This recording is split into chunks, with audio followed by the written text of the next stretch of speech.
અમદાવાદમાં નશાના કાળા કારોબારનો પર્દાફાશ થયો. છારોડી વિસ્તારમાં ધમધમતા ગેરકાયદે હુક્કા બાર પર પોલીસનો સપાટો. એલિઝિયમ કાફેમાં ચાલતા હુક્કા બારમાં પોલીસ ત્રાટકી. બાતમીના આધારે પોલીસે રેડ કરીને હુક્કા બાર પકડી. દરોડા દરમિયાન સ્થળ પરથી 5,000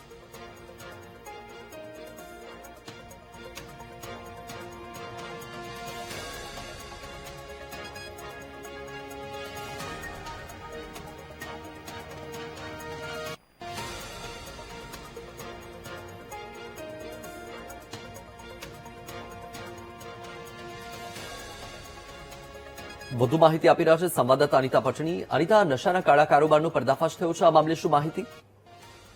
જી અવસર જે પ્રકારે અમદાવાદમાં ફરી એક વખત હુક્કા બાર ધમધમી રહ્યા હોવાની માહિતી સુલા પોલીસને મળી હતી, જેના આધારે છારોડી સ્થિત જે એલિઝિયમ કાફે આવેલું છે ત્યાં પોલીસ દ્વારા હુક્કા બાર પર રેડ કરવામાં આવી હતી અને રેડના દ્વારા જયારે રેડ કરી ત્યારે નિકોટિન યુક્ત તમાકુવાળા કેટલાક હુક્કાનું વેચાણ થઈ રહ્યું હોવાનું સામે આવ્યું હતું. જે મામલે હાલ તો પોલીસે ઘટના સ્થળેથી ₹5,950નો જે હુક્કા બારનો જે માલ સામાન છે તે જપ્ત કર્યો છે, જેમાં 7 હુક્કા, ફિલ્ટર, ફ્લેવર અને અન્ય સામગ્રીનો પણ સમાવેશ થાય છે. આ સાથે કાફેના જે સંચાલક છે હર્ષદ પ્રજાપતિ અને તેનો મેનેજર વિવેક શર્મા બંને વિરુદ્ધ હાલ ગુનો દાખલ કરીને તેઓની અટકાયત કરવામાં આવી છે. સાથે ઉપયોગ વિરુદ્ધ જે હુક્કાબારને લઈને જે ગુનો છે તે પણ નોંધવામાં આવ્યો છે અને હુક્કાના જે સેમ્પલો જે છે તે એફએસએલમાં મોકલીને સમગ્ર મામલે સોલા પોલીસે વધુ કાર્યવાહી હાથ ધરી છે. જી, માહિતી બદલ આભાર અનિતા.